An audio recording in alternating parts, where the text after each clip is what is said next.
Jorge Danoso Ordóñez. Él es profesor de la Universidad Católica, es coordinador del área de Derecho Administrativo, presidente de la Asociación Peruana de Derecho Administrativo y también presidente de las comisiones designadas por el Ministerio de Justicia que dieron lugar a las normas de procedimiento contencioso administrativo,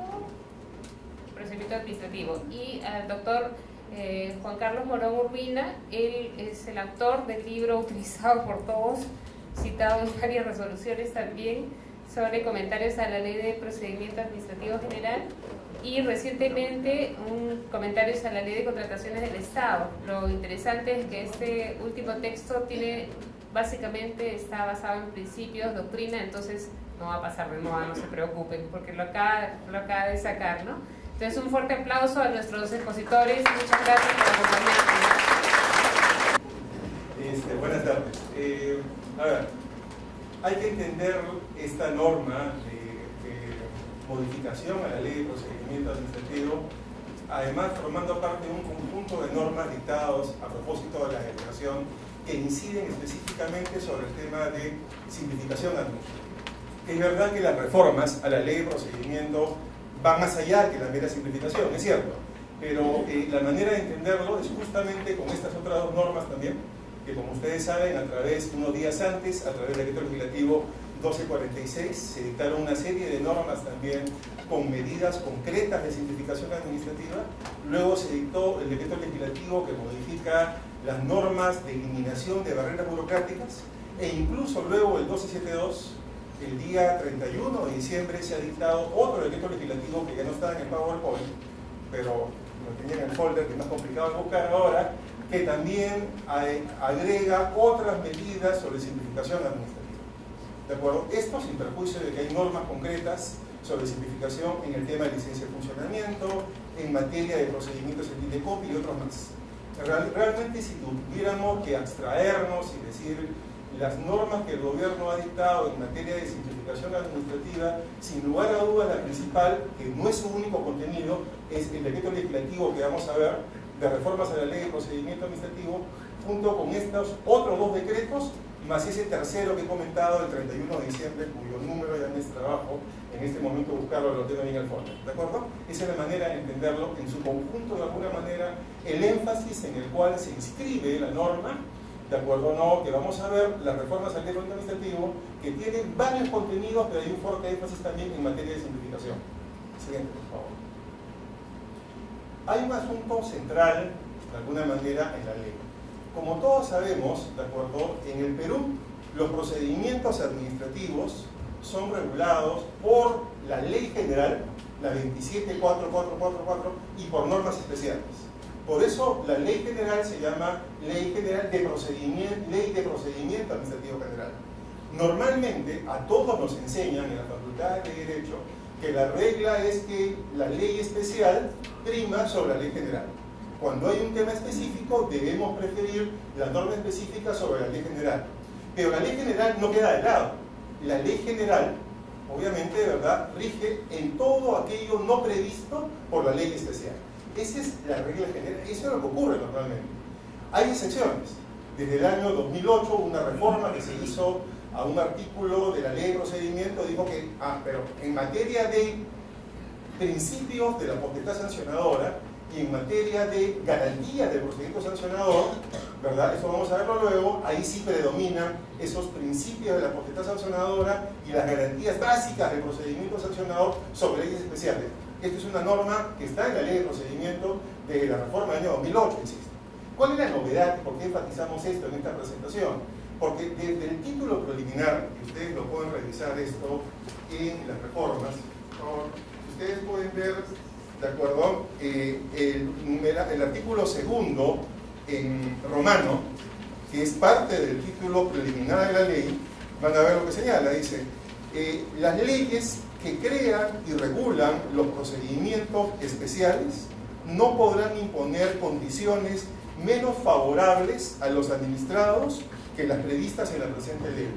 Y es que se ha tratado de enfatizar que la Ley General de Procedimiento Administrativo es una suerte de ley común, ¿verdad? Básica, esencial, parámetro esencial para la administración pública. Y esto lo vuelve a enfatizar también las reformas a la ley para luego poder ver el sentido más concreto, en materia de simplificación administrativa, en el capítulo que está referido, y también en materia, como comenté hace un momento, del capítulo de la potestad sancionadora. Insisto, esto es sin perjuicio de lo que puedan establecer en ocasiones leyes especiales, lo cual, como veremos, ha sucedido posteriormente. Luego de esta reforma del 1272, de acuerdo, con cargo a poder conversarlo y analizarlo con más detalle, se han dictado dos normas que han buscado apartarse de la Ley General de Procedimiento. Uno, reformas al Código Tributario. Hay uno de los decretos legislativos que lo tengo ahí también en el folder, luego se los puedo comentar si alguien tiene interés. Y ustedes conocen mejor que yo la reciente reforma de la Ley de Contrataciones. También tiene una norma final que dice que se aplica preferentemente sobre las normas generales de procedimiento. ¿De acuerdo? Estas dos normas de sección han sido dictadas luego de este decreto legislativo. Habría que analizar sus alcances. Pero dejando las dos normas de sección, lo que me interesa resaltar es que la ley tiene un fuerte énfasis en que contiene una serie de reglas que no puede apartarse la administración pública. Y el énfasis está colocado en materia de simplificación administrativa, sobre todo tomando en cuenta que las municipalidades tienen la mala costumbre de creer que vía ordenanza se pueden apartar de leyes, lo cual no es cierto, y también en materia de temas vinculados al ejercicio de la potestad sancionadora. Esto, insisto, lo encuentran en este numeral 2 del artículo 2 preliminar y en otras normas también a lo largo de las modificaciones. Siguiente, por favor. ¿Cuáles son los principales cambios? Insisto, no están todos. Hemos tratado de alguna manera de sintetizar, de organizar los principales cambios, en buena cuenta, ¿verdad?, en la reforma de la ley. Uno es la incorporación de nuevos principios de procedimiento administrativo. Ahora vamos a explicar, y todos sabemos la importancia de los principios. Segundo lugar, reformas extensas, amplias al régimen sancionador. ¿De acuerdo? En tercer lugar, la incorporación nueva de un capítulo general que regula la potestad de fiscalización, inspección, supervisión por parte de la administración pública. ¿De acuerdo? En cuarto lugar, ¿de acuerdo?, reformas también a los mecanismos de revisión de oficio o de parte de los actos administrativos. Nos estamos refiriendo a los recursos administrativos, no muy puntuales, pero sobre todo al mecanismo de la nulidad de oficio o de la caducidad. Y por último, las reglas que hemos venido comentando, ¿de acuerdo?, también una síntesis que inciden especialmente en materia de simplificación administrativa. ¿De acuerdo? Todo el tema de simplificación, como ustedes saben, hay un fuerte énfasis, una fuerte preocupación en cómo poder evitar que, ¿verdad?, la carga burocrática pueda restringir en buena cuenta la inversión y, ¿verdad?, los agentes económicos. Hay un fuerte énfasis en todos los ámbitos, ¿verdad?, en gran parte de las normas. Y esto también lo contiene, claro está, la Ley de Procedimiento Administrativo General con alcance para toda la administración pública. ¿Sí? Nosotros con el doctor Morón nos hemos repartido, dividido, rifado en verdad en su momento, ¿de acuerdo o no? Los temas que vamos a ver, me toca ver la primera parte, ¿de acuerdo o no? Y luego continúa el otro. Siguiente, por favor. Los principios. Todos sabemos la importancia de los principios y además desde la Ley de Procedimiento Administrativo General. ¿De acuerdo? Los principios tienen 3-4 funciones. Uno, son el fundamento de las normas. Segundo, muy importante, constituyen un criterio, parámetro de interpretación de las normas. En tercer lugar, parámetro de interpretación para darle sentido a las normas, para que el intérprete, el aplicador, el operador, interprete las normas de la manera más acorde a esos principios del procedimiento administrativo. Y en tercer lugar, sirven también para integrar el derecho, para efectos de poder llenar las lagunas del derecho. ¿De acuerdo? Y en cuarto lugar, esos principios son a su vez, como están recogidos por la ley, y muchos de ellos tienen fundamento constitucional, son también a su vez parámetro para el dictado de las normas reglamentarias que puedan haber en materia de procedimiento administrativo. Lo cierto es que la ley de procedimiento ya era bastante pródiga en el número de principios que regulaba. Y tiene una lógica. ¿Cuál es? Uno, que obviamente, de acuerdo o no, una ley, cualquier obra humana como es una ley, no puede regular todos los aspectos que se puede dar, es obviamente la realidad. Por eso la idea de colocar un conjunto de principios era orientar a la administración, orientar a los funcionarios de la administración, poder, ¿verdad?, permitirle, como comentábamos, llenar esas lagunas, poder resolver los temas que tienen a su cargo de conformidad con los principios.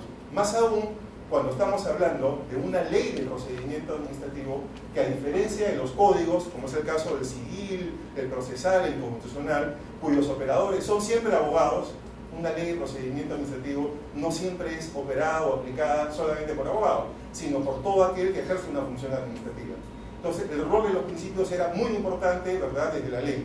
¿Qué es lo que se ha hecho en la reforma? Lo que se ha hecho es agregado o precisado algunos principios. Por ejemplo, en materia del debido procedimiento, como ustedes saben, hay una buena parte de estos principios que además no tienen un basamento meramente legal, sino tienen su origen directo en la Constitución, como es el caso del debido procedimiento, como es ejercicio legítimo del poder, seguridad jurídica que está atrás de buena fe procedimental y predictibilidad.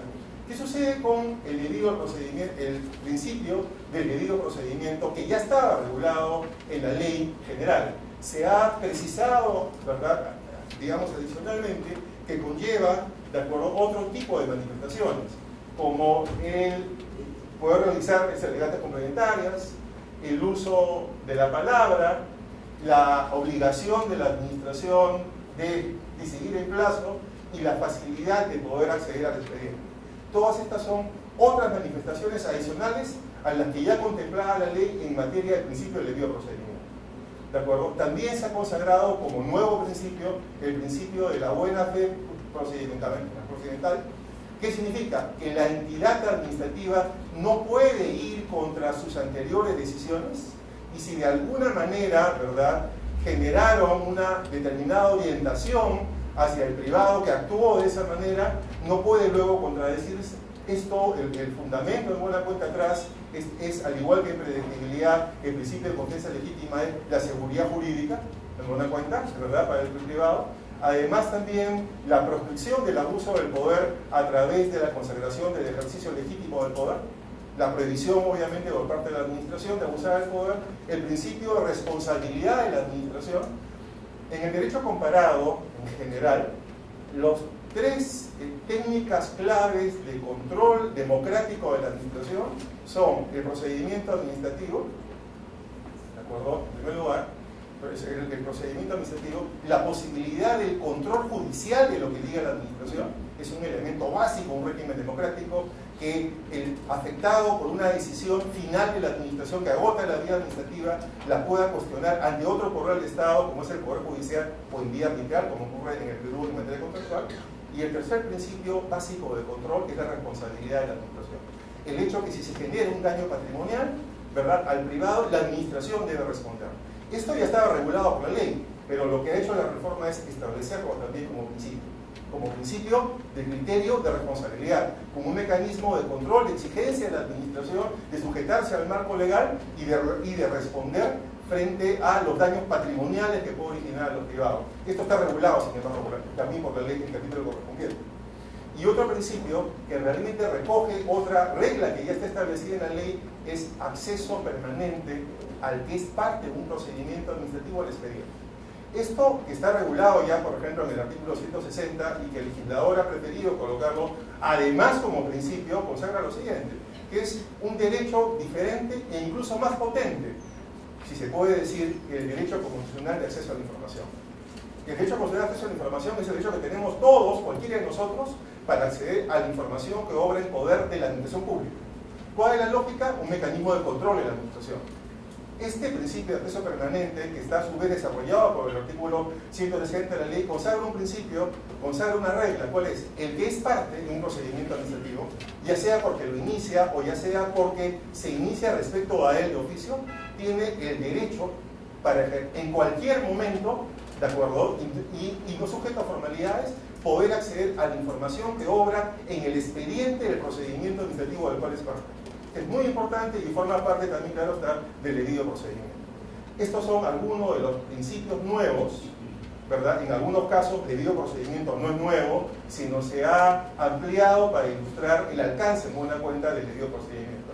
El resto sí son nuevos en la ley de procedimiento y como vemos, muchos de ellos tienen el fundamento en principios constitucionales, como es el caso de la buena fe o incluso del derecho a defensa. Siguiente, por favor. Esta es una síntesis real de las principales modificaciones a la ley.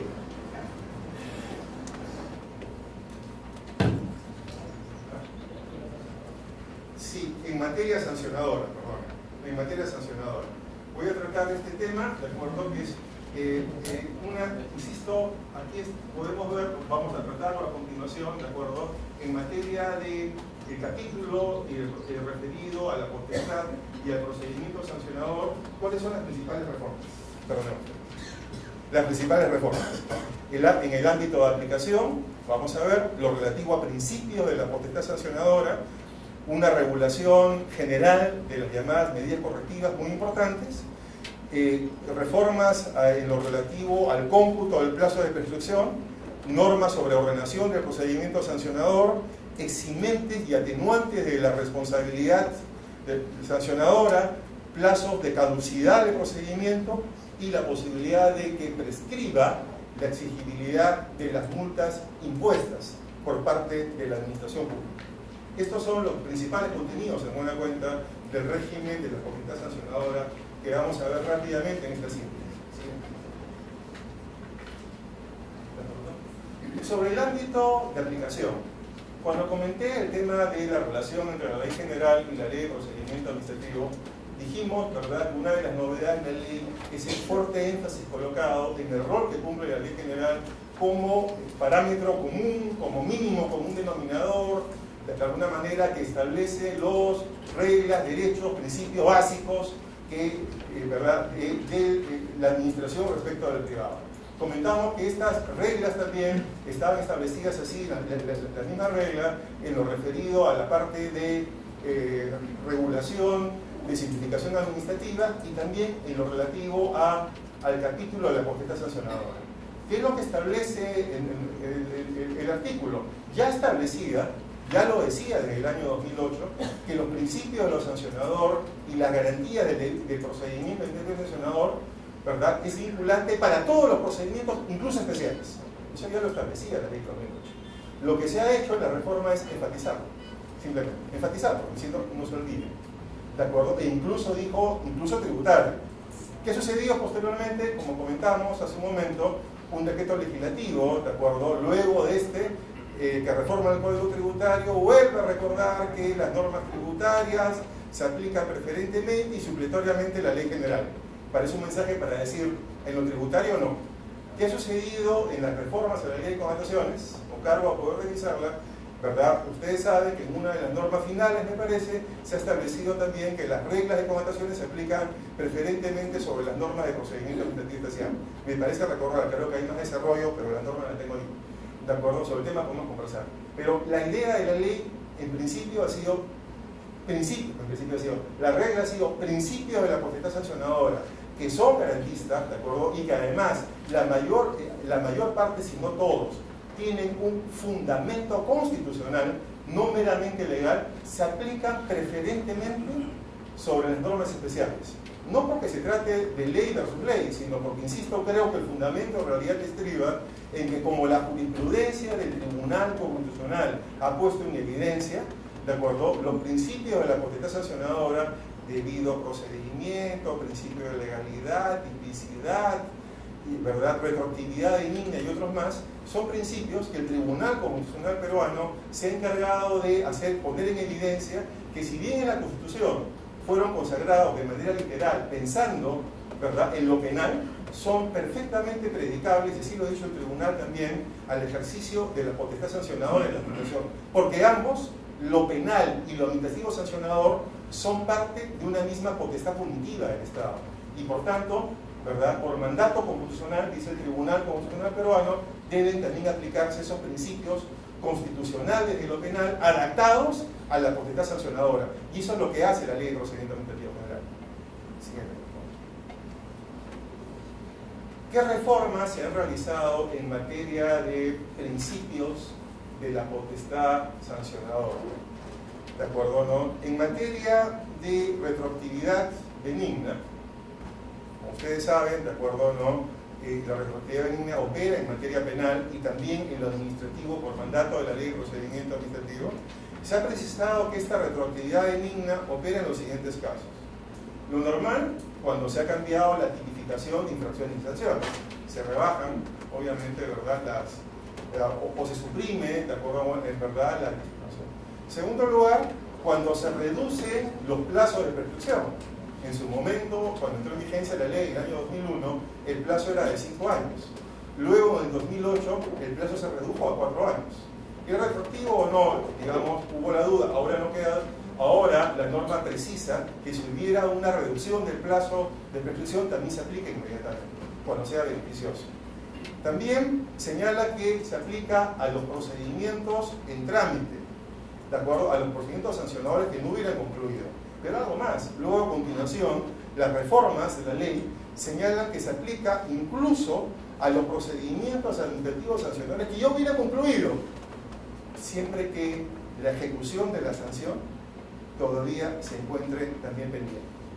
¿De acuerdo? Si se aplica una sanción, no sé, si se aplica una sanción de 100 y luego se rebaja por 20, si todavía no se ha cobrado el 100, se tiene que cobrar el 20. Si fuera una sanción que se manifiesta en días de suspensión, si se rebaja, se aplica en una cuenta en cuanto no haya concluido todavía, ¿verdad?, la sanción. Esta es son una serie de precisiones que establece la ley en cómo se aplica la retroactividad benigna en las reformas, en la tipificación de infracciones y sanciones. Siguiente. Otra reforma importante, ¿de acuerdo?, es el establecimiento de la culpabilidad como requisito para poder imputar responsabilidad. ¿De acuerdo? Este es un tema que se ha venido debatiendo en los 15 años que ha estado desde que está vigente la Ley de Procedimiento Administrativo General, porque algunos han entendido que no está regulada.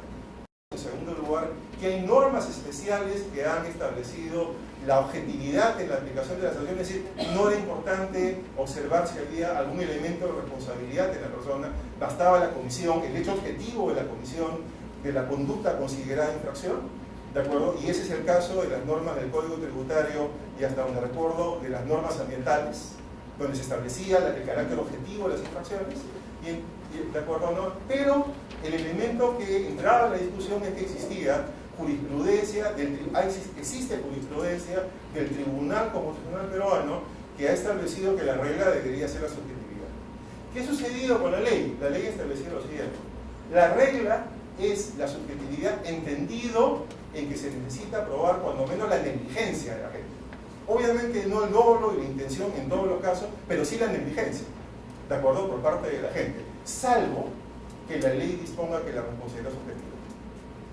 ¿De acuerdo?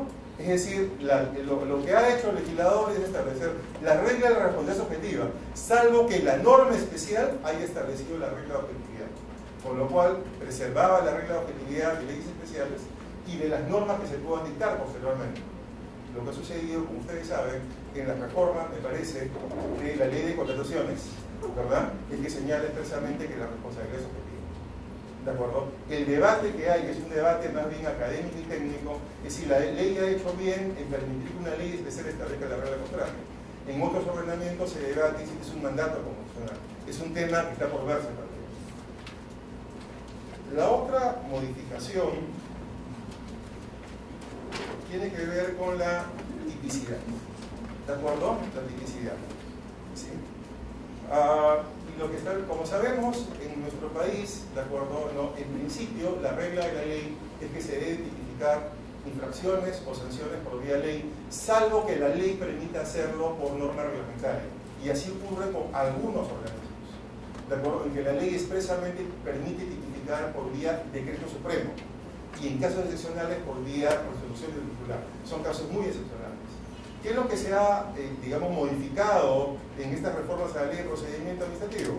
Que es que se prohíbe que se tipifique, ¿verdad?, como infracciones conductas que no constituyen obligaciones. Esto es, a diferencia de lo penal, donde la norma de conducta está, digamos, consagrada en términos negativos, está prohibido matar, está prohibido lesionar a alguien. En materia administrativa siempre tiene que haber primero una regla sustantiva que establece la obligación sustantiva y luego la tipificación, ¿verdad?, que es justamente la conducta que constituye, ¿verdad?, la violación, el incumplimiento de la norma positiva. Lo que dice la ley de procedimiento administrativo solo cabe tipificar si hay una norma previa que establece la obligación impositiva. La segunda regla ¿de acuerdo? Es obviamente la prevención del nemis in idem, ¿verdad? Que no se debe tipificar como infracción administrativa, como ilícito administrativo, lo que ya está establecido anteriormente como delito penal o como falta administrativa. Esta es una manera preventiva del nemis in idem. Siguiente.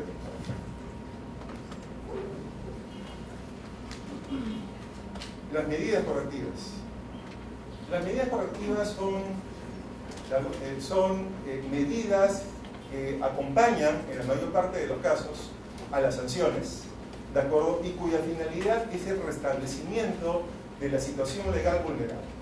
En derecho o en doctrina se puede llamar medida de policía, etcétera, etcétera, y la idea es reponer, ¿verdad?, o reparar la situación afectada por la conducta infractora y regresarla a la situación anterior a la vulneración, ¿de acuerdo? Estas medidas correctivas habían sido de alguna manera consideradas de forma muy genérica por la ley, bajo el nombre de medidas reparadoras, medidas de restablecimiento de la legalidad. El ejemplo típico es, en un tema ajeno a ustedes, cuando alguien, ¿verdad?, abre un establecimiento comercial sin contar con licencia de funcionamiento, ¿de acuerdo? ¿Qué puede hacer la municipalidad?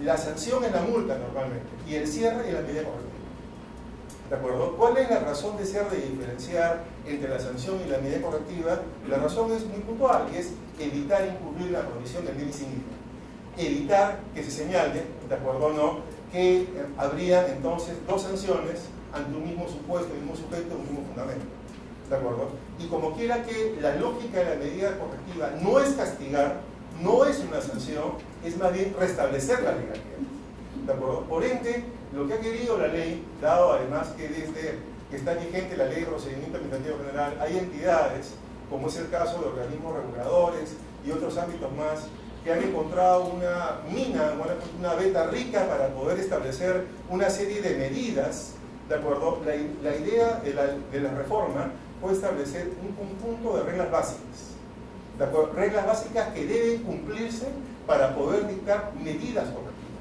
De un lado, como estamos viendo, la verdad es que se establece en la ley que las medidas correctivas deben estar tipificadas en una norma, ¿de acuerdo? La entidad, para poder dictar medidas correctivas, tiene que estar previamente tipificadas. ¿Cuáles son el tipo de medidas correctivas que puede dictar?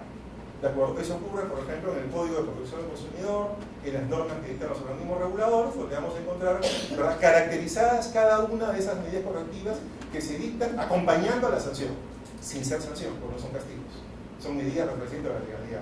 La segunda regla, el segundo parámetro a tomar en cuenta es que deben ser razonables, obviamente, ¿de acuerdo o no? Y en tercer lugar, deben ser proporcionales a las necesidades de los bienes jurídicos tutelados. Es decir, los requisitos que debe cumplir una entidad administrativa para poder dictar, establecer una medida correctiva, es que tiene que haber sido previamente tipificada. En segundo lugar, debe ser razonable, y en tercer lugar, proporcional, obviamente, al objetivo de restablecer la legalidad vulnerable. Esto es una regulación nueva también que contiene estas reformas a la ley de procedimiento administrativo. La siguiente, por favor. Otras reformas también que se ha dictado tiene que ver en materia de cómputo del plazo de prescripción. ¿Por qué razón? Porque la ley vigente regulaba el cómputo del plazo en dos supuestos de infracciones. En la típica, que son las infracciones instantáneas, las que se cometen, ¿verdad?, en el momento, y además también se refería a las infracciones continuadas, ¿de acuerdo? A eso. Pero la ley omitía, y ahora sí lo regula, qué ocurre con las infracciones permanentes y qué ocurre con las infracciones instantáneas con efectos permanentes, ¿de acuerdo? Que son diferentes a las permanentes. Es decir, si ustedes ven, las dos primeras son infracciones instantáneas. Lo que se distingue es que también hay instantáneas con efecto permanente. La conducta se realiza en un momento determinado. La conducta infractora, el ilícito, se realiza en un momento determinado. Distinto es si el efecto es permanente o no, pero ambas son instantáneas. Ambas inicia el cómputo de que se realiza la conducta. Distintos son las infracciones continuadas, que son varias conductas, no una sola, sino varias conductas con un mismo propósito, y distintas son las infracciones permanentes que generan una determinada situación. ¿De acuerdo? Lo que ha querido la ley es poder distinguir cada uno de estos supuestos para poder determinar en qué casos se inicia el cómputo de prescripción, ¿verdad?, de un momento diferente. Es decir, en las dos primeras se inicia el cómputo de que se comete, en la segunda desde que termina la acción continuada, cuando son varias acciones, y en la permanente, mientras que permanezca en buena cuenta, ¿verdad?, esa situación, no se inicia el cómputo sino hasta que termina la permanente. En la siguiente, por favor, se explica de alguna manera, ¿de acuerdo? Así, ustedes pueden ver acá unos ejemplos de cómo se computan. Las instantáneas con efectos permanentes, las continuadas y las permanentes. Normalmente estamos frente a instantáneas o posiblemente instantáneas con efectos permanentes. Las más residuales son las continuadas y donde normalmente en algunos casos, algunas entidades trataban de hacer ver como continuadas, cuando realmente podíamos estar en instantáneas con efectos permanentes. Esta diferenciación ha sido establecida en buena cuenta por las reformas de la ley. La siguiente reforma. Hay también reformas en materia de procedimiento sancionador. ¿De acuerdo? La ley, cuando entra en vigencia, recomienda, sugiere a la administración pública diferenciar entre la fase instructora y la fase resolutora, que se diferencie entre funcionarios o instancias que tienen a su cargo la instrucción, que es el acopio de pruebas de investigación, con respecto de aquellos otros que van a resolver si se ha cometido o no una infracción y cuál es la sanción aplicable. Esto, con las reformas, se vuelve obligación. La ley establece que es una obligación en las entidades diferenciar entre instrucción y diferenciar entre resolución. No dice necesariamente de un procedimiento, ¿de acuerdo? Ya no lo dice, pero sí de los funcionarios a cargo. Y eso lo hace obligatorio la ley, ¿de acuerdo?, de procedimiento administrativo.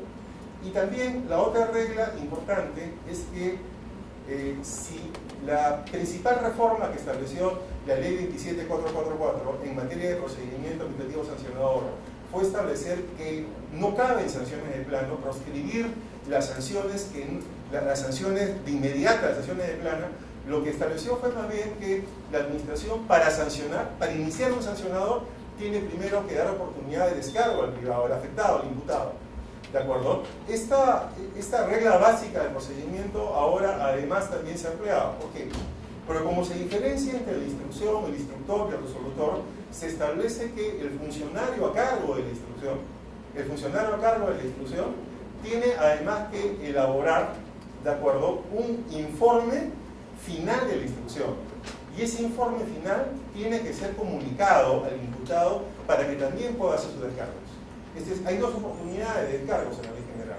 Uno, al iniciar el procedimiento sancionador y luego terminada la etapa de investigación e instrucción, en virtud del cual ahí el instructor realiza el acopio de pruebas y somete al funcionario que se encarga de resolver si se ha cometido o no una infracción, cuáles son sus conclusiones.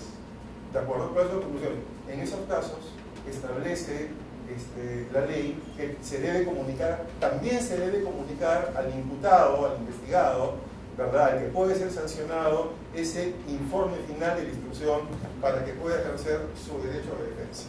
Siguiente, por favor. La ley también establece una relación de eximentes de la responsabilidad administrativa. Realmente estos no son creación de la ley porque existen ya en varias normas especiales de la Corte Sancionadora, en el Reglamento de Responsabilidad Funcional de Contraloría y varias otras normas más. ¿De acuerdo? Y de alguna manera ratifican que el objetivo de una norma administrativa no es castigar inútilmente, es procurar que se cumpla el ordenamiento jurídico, procurar que, ¿verdad?, los sujetos, los obligados a la normativa administrativa cumplan, ¿verdad?, con la norma, con ejecutar correctamente la norma administrativa. Y esto vamos a ver cuáles son los supuestos. Uno, no genera responsabilidad las situaciones de caso fortuito o de fuerza mayor, tampoco el obrar en cumplimiento de un deber legal o el ejercicio legítimo del derecho de defensa, tampoco la incapacidad mental, la orden obligatoria de la autoridad competente de inscribir funciones, quien actúa en base a esa orden no tiene responsabilidad, el error inducido por la administración o por disposición administrativa confusa y ilegal. Este supuesto antes era causal solo de reducción de la sanción, un atenuante, ahora es eximente, Y es muy importante también la subsanación voluntaria. La subsanación voluntaria por parte del posible sancionado del acto constitutivo de la infracción con anterioridad a la imputación de cargos. Este supuesto también estaba previsto antes como un supuesto de reducción en buena cuenta y atenuante de la responsabilidad. ¿Qué nos quiere indicar? Que lo que le interesa al legislador es el cumplimiento de la norma, ¿de acuerdo? Antes que ir castigando en buena cuenta, ¿verdad? Y lo que le interesa es promover el cumplimiento. Por esa razón, en la ley general, ¿verdad?, el que haya realizado una conducta que puede ser constitutiva de infracción, si es que enmienda, ¿de acuerdo?, si es que corrige su conducta con anterioridad a que la administración le inicie un proyecto sancionador, en ese caso, ¿verdad?, puede reclamar la eximencia de la responsabilidad administrativa. El siguiente es el tema de atenuantes, ¿de acuerdo? Aquí no estamos hablando de, obviamente, eximirse de la responsabilidad, sino hay que reducir en buena cuenta la responsabilidad. Se ha previsto un supuesto, ¿de acuerdo? ¿Cuál es?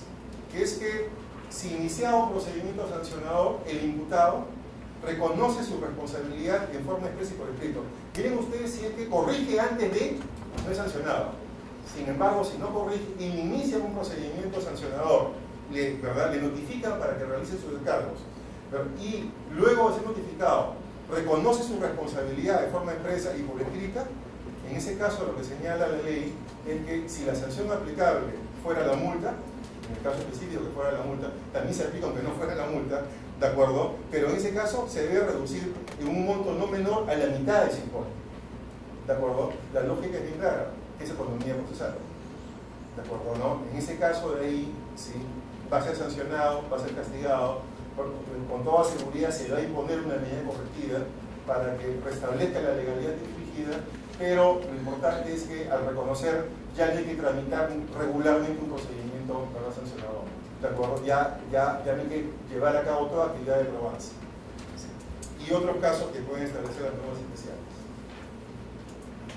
Otra regla nueva establecida por la ley tiene que ver con la caducidad del procedimiento, ¿de acuerdo? Como sabemos, la ley general tiende a establecer plazos cuando se trata de procedimientos iniciados a instancia de parte. La ley general dice 30 días hábiles, un mes y medio, normas especiales que dirán 15 días o 20 días, pero en muchos casos las normas no tienden a establecer plazos para tramitar procedimientos administrativos cuando se trata de procedimientos de oficio, como ocurre con los sancionadores. Algunas veces sí, la mayor parte de veces no. ¿De acuerdo? ¿Qué es lo que está haciendo en una cuenta de la ley de procedimiento administrativo? Es establecer prácticamente un plazo. Un plazo vencido el cual caduca el procedimiento. Ahora, es un plazo de 9 meses, un plazo prorrogable por la administración a 3 meses adicionales a los 9, hasta un año, en buena cuenta. Pero, ¿cuál es el efecto? Primero, la caducidad debe ser declarada de oficio, como la prescripción también, debe ser declarada de oficio. ¿De acuerdo? Ahora, ¿cuál es el efecto, en buena cuenta, de la caducidad? El archivo del procedimiento. Pero aquello no impide que en tanto no haya prescrito la infracción, la responsabilidad por la infracción, se pueda reiniciar el procedimiento sancionador. ¿Sí, por favor, la idea? Esta es caducidad exclusivo del procedimiento, no es la prescripción de la infracción y la sanción. ¿De acuerdo? Esto es, se está estableciendo un plazo para que la administración ejerza y tramite, ¿verdad?, tramite el procedimiento sancionador que haya iniciado. Si no lo termina dentro del plazo, se debe archivar ese procedimiento. Pero si no ha prescrito la responsabilidad, la administración podría iniciar otro procedimiento, ¿de acuerdo o no?, para, a efectos de poder, ¿verdad?, aplicar la responsabilidad siempre y cuando no haya prescrito precisamente la infracción de la sanción. Una pregunta. ¿Sí? Disculpe. Sí, por la favor. caducidad entiendo que es por el plazo que se vence. Yo, justamente lo que está hablando es por el plazo, caduca y ya lo archivo el procedimiento. Pero cuando hablo de prescripción, ¿cuál es la diferencia? No, la prescripción es de la infracción y la sanción, de la responsabilidad por infracción. La caducidad es del procedimiento. Es del procedimiento. ¿De acuerdo? Lo que en la parte final se dice, pueden ver ustedes, si el procedimiento caduca, no es que haya liberado responsabilidad o haya prescrito la responsabilidad, ha caducado el procedimiento. Si todavía no ha prescrito, que es 4 años la regla general por casos especiales, la responsabilidad, no ha prescrito la infracción, podría la administración reiniciar el procedimiento, tendría que reiniciar. ¿De acuerdo? Lo cierto es que acá está estableciendo tácitamente un plazo para el trámite del procedimiento sancionador, que no existía anteriormente, ¿de acuerdo? Con una sanción, que es archivarlo, sin perjuicio de haya operado o no la prescripción. La otra regla, ¿de acuerdo?, en materia sancionadora, es la prescripción de la exigibilidad de la sanción, ¿de acuerdo? Es decir, ya no estamos hablando acá de la prescripción, de la posibilidad de imputar responsabilidad. No estamos hablando acá de la caducidad del procedimiento para determinar responsabilidad. Estamos hablando acá de la prescripción para poder cobrar o ejecutar la sanción. ¿De acuerdo? Es decir, acá ya se tramitó un procedimiento, acá ya se determinó la sanción, ¿de acuerdo? Y la norma está estableciendo un plazo para que la administración ejecute la sanción. No sé si estamos de acuerdo que es distinto a lo que venimos hablando. No es prescripción, no es caducidad, no es prescripción de la infracción, no es prescripción de la no caducidad del procedimiento de salud. Esto es, ¿verdad?, prescripción de la posibilidad de ejecutar la sanción. ¿De acuerdo? Ya había una norma en la ley de procedimiento administrativo cuando establecía un plazo, ¿verdad?, de caducidad para ejecución de los actos administrativos. Ya había una regla. Lo que se ha querido en la ley por parte del legislador, ¿de acuerdo?, es también establecer un plazo, ¿de acuerdo?, para el caso de las multas, ¿de acuerdo?, ¿no?, un plazo de 2 años, ¿verdad?, desde que se adquiere firmeza la sanción.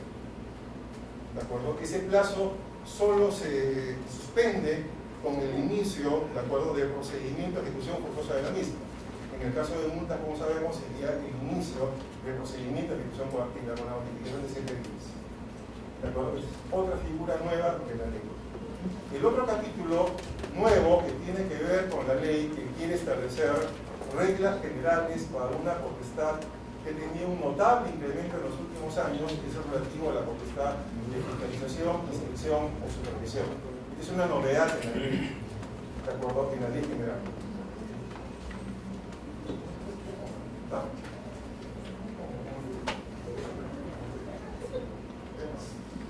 Estamos corrigiendo, no se le dio que está reclamándolo ustedes, ¿de acuerdo? Lo hacen lo más rápido ¿de acuerdo?, para poder terminar. Sí, estoy cansado del tío.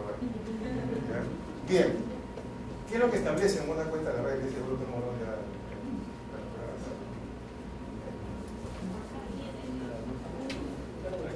ya.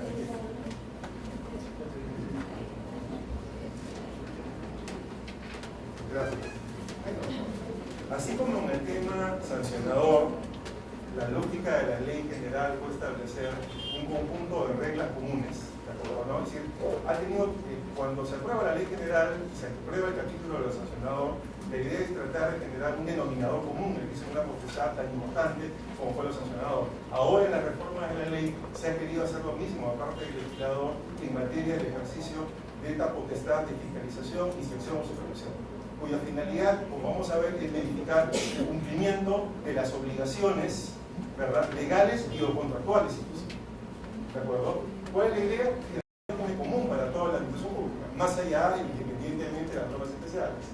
¿De acuerdo? ¿No? Vamos a ver que tiene una serie de reglas destinadas a regular el ejercicio de esta potestad.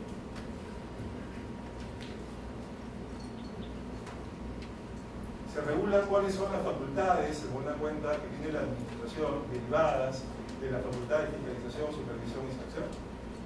Me refiero a la posibilidad, es una síntesis, ustedes pueden revisar en la norma, requerir información o requerir la presentación de exhibición o presentación de información, interrogar y usar medios técnicos para registrar declaraciones, inspecciones programadas y no programadas, ¿verdad?, copia de documentos y exámenes periciales que puede exigir llevar a cabo la proceso. ¿De acuerdo? Hay una serie de reglas realmente adicionales, estas simplemente son algunas, ¿de acuerdo?, de estas potestades que están regulando. Entre ellos, los derechos de los administrados que son objeto de un procedimiento de fiscalización o supervisión.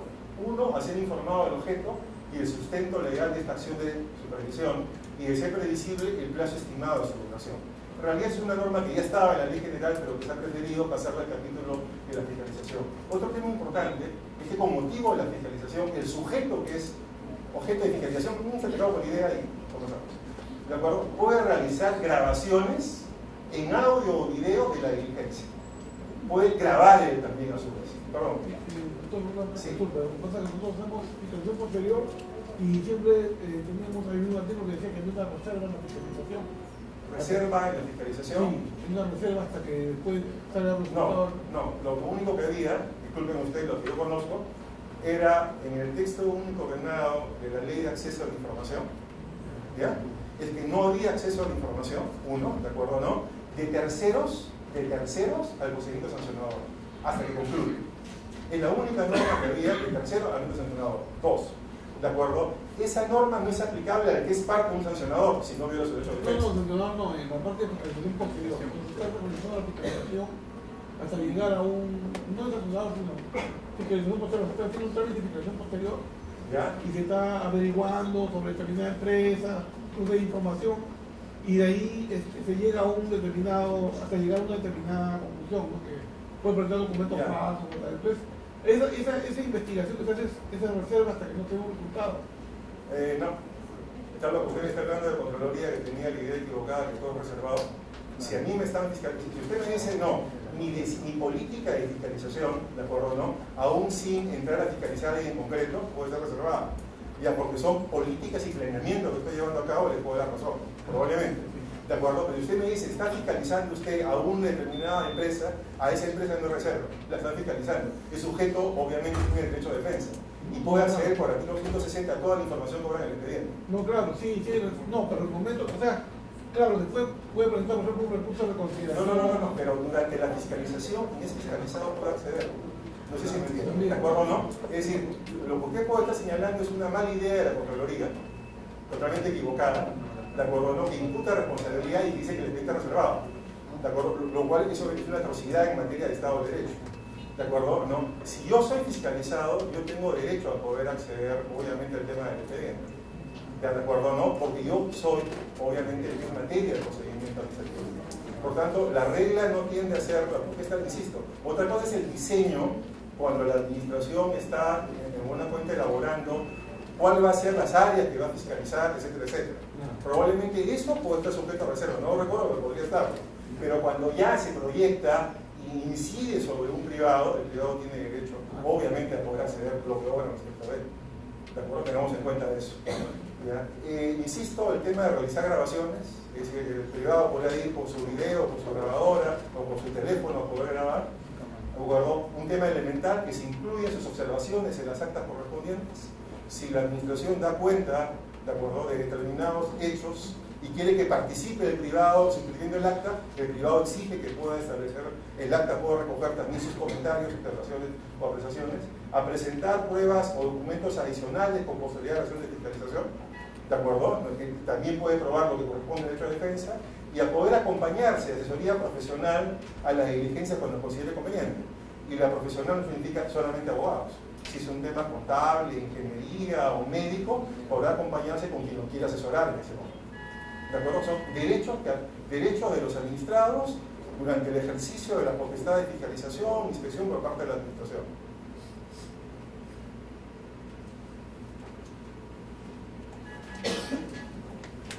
¿Cómo concluye, de acuerdo, las actuaciones de fiscalización de la administración? Si ustedes ven la ley, perdón, van a encontrar que hay más normas que las que estamos sintetizando. Eso es una síntesis única, ¿de acuerdo, no? Uno, por vía la certificación o constancia de la conformidad de la actividad, muy bien, de acuerdo al administrado. Dos, la recomendación de mejoras o correcciones a la actividad desarrollada, que también tienen a designarse a veces medidas correctivas. Tres, la posibilidad de la advertencia de la existencia de incumplimientos no susceptibles, sin embargo, de determinar responsabilidad para que pueda corregir o enmendar. 4. La recomendación del inicio de un procedimiento sancionador con el fin de terminar. 5. Ya nos referimos a la adopción de medidas correctivas para restablecer la legalidad afectada y infringida, y otras formas que establezcan. Miren ustedes que la ley tiene un énfasis, lo podrán ver más de la norma, en materia de advertir la existencia de incumplimientos. Es decir, el objetivo, insisto, de la norma ha pensado, no es que la administración castiga a todo el mundo, sino la que la administración promueva el cumplimiento de la norma. Ese es el objetivo en materia de fiscalización y además en materia de sanción. Siguiente, por favor, para ir terminando. Es el último. Dice, las entidades, ¿de acuerdo? Solamente podrán dictar medidas cautelares y correctivas durante el trámite, no a la conclusión, sino durante el trámite, siempre que tengan atribuida dicha decisión, que deberá ser motivada, ¿de acuerdo? Y observando el principio de proporcionalidad. Es una regla de racionalización del ejercicio de estas potestades por parte de la administración. El doctor Morón continúa con todos los demás temas todos importantes.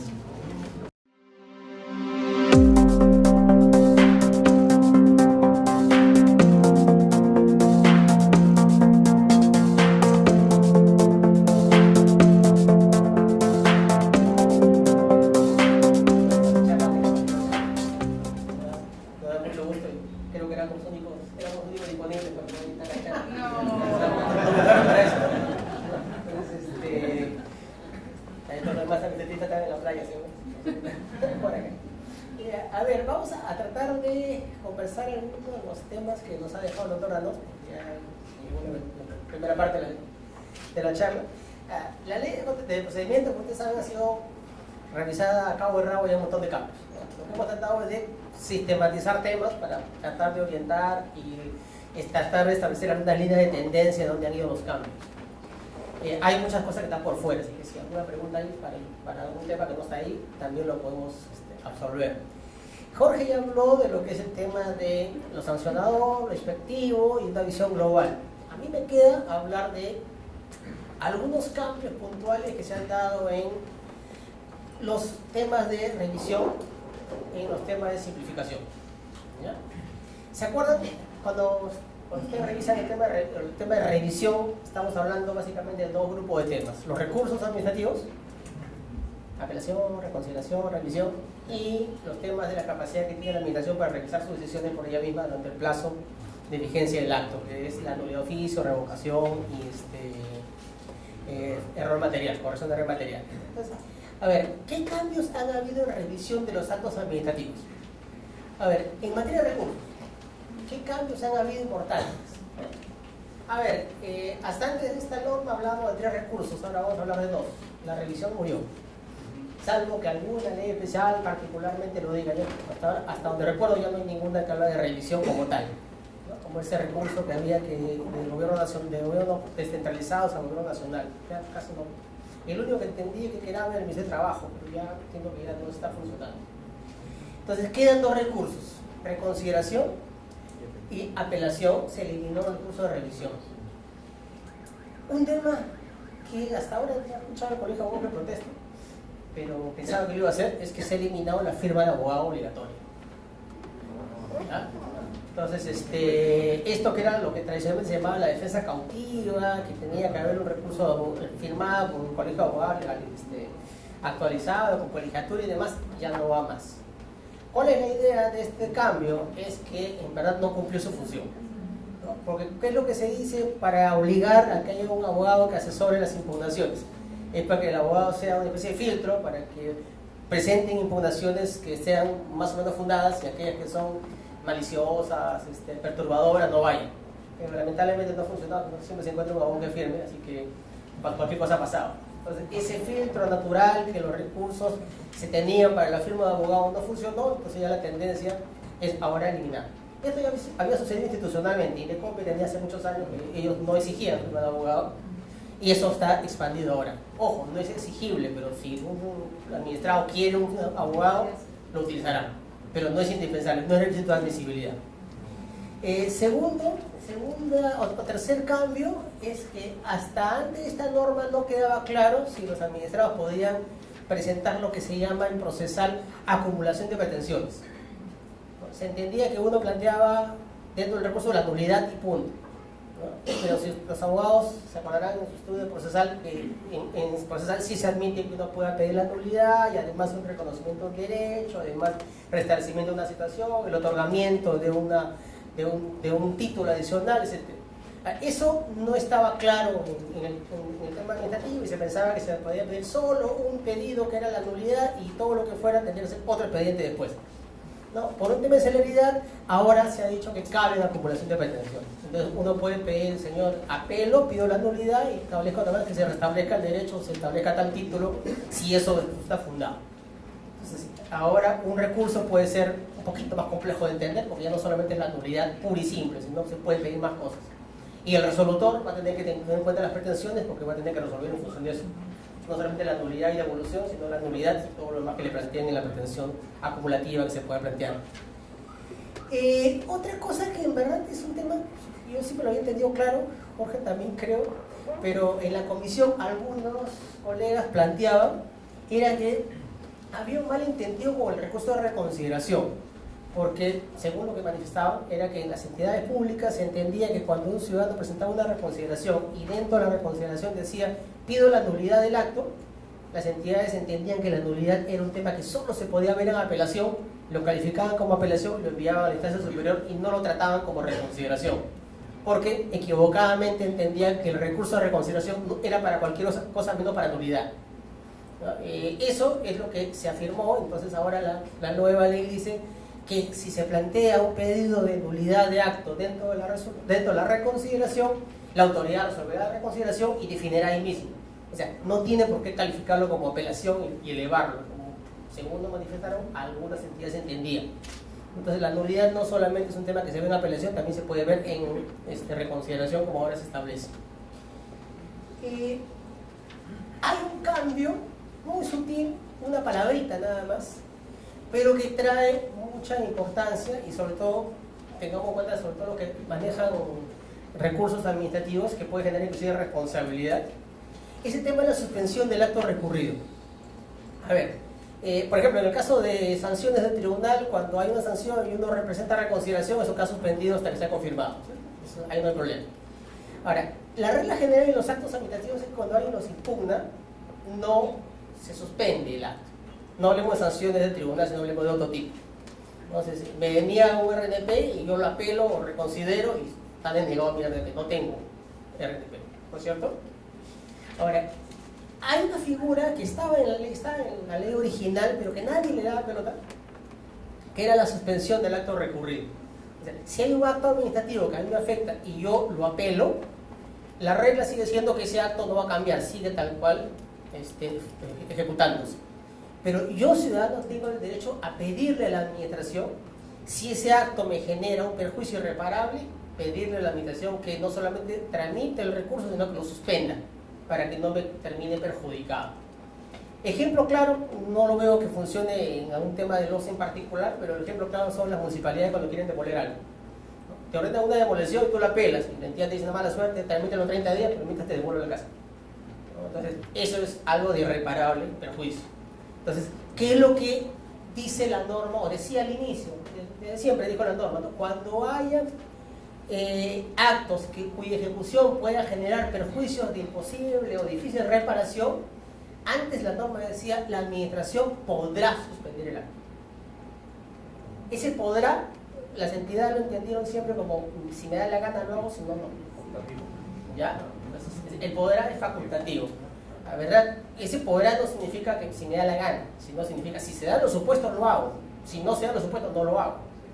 Ahora, ¿qué cosa es lo que ha cambiado la redacción? Un tema muy sutil, lo que ha dicho ya no es podrá, lo que dice es suspende. En castellano ese es imperativo, es indicativo, indicativo es el término exacto. Entonces, si se da alguno de estos supuestos, la administración suspéndela. Ya, no es que entenderá que podrá haber alguna vez, no, suspende.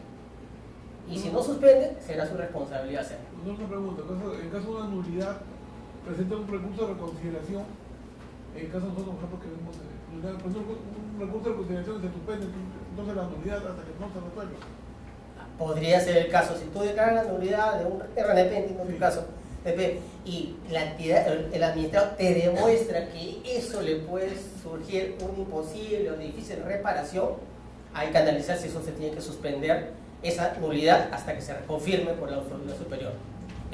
Hay que analizarlo. Seguramente lo van a pedir, habrá que ponderar si es posible, entendible, etc., ¿no? Una es el imposible proceso de reparación y el otro es una especie de adelantamiento de juicio, ¿no? Es decir, si yo aprecio objetivamente que en verdad hay indicio de nulidad, ¿no?